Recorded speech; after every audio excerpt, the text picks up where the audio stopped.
Hello students, welcome to our English class. I'm your Miss Jotavelu, and in this video we will learn a poem called Fire and Ice by Robert Frost.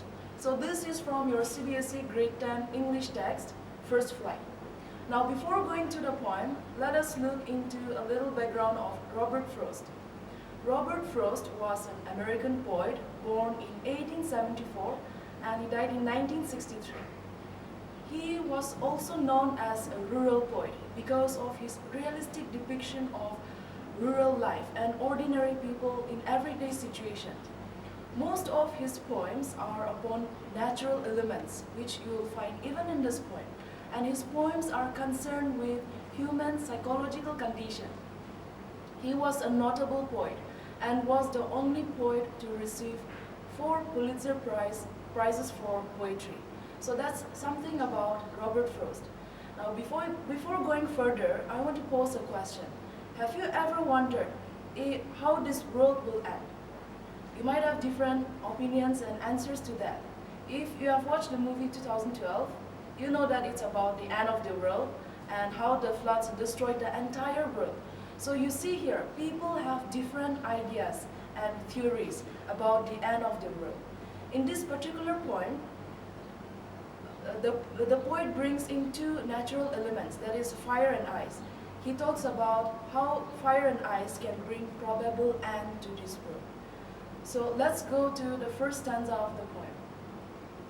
Some say the world will end in fire, some say in ice.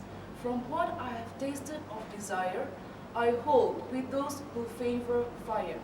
So here in the first stanza, the poet is pondering and analyzing about the end of the world.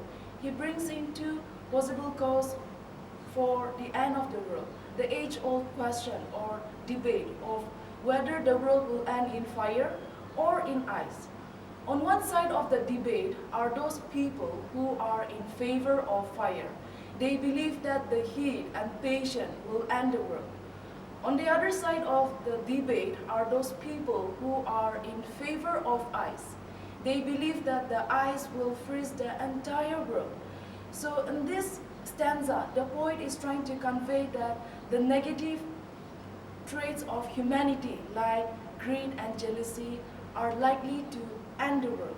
So that's the first stanza. Now let's go to the second stanza.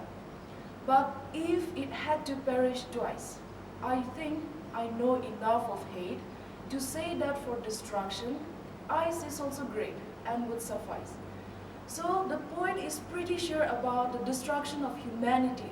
Firstly, he talks about the destruction caused by fire, and in case if this fails, then ice, which is symbolical of hatred, coldness and indifference, will end the world. He says that he knows enough of hate in the world to be sure that even destruction through ice will be sufficient to bring an end to this world. So hate is presented as having the ability to lead to destruction of the world or humanity if it were to happen for a second time. So in other words, hatred is also powerful as desire, and it will be sufficient to end the world, to end humanity. So that's all about this poem, Fire and Ice. Now what is the message that the poem wants to convey?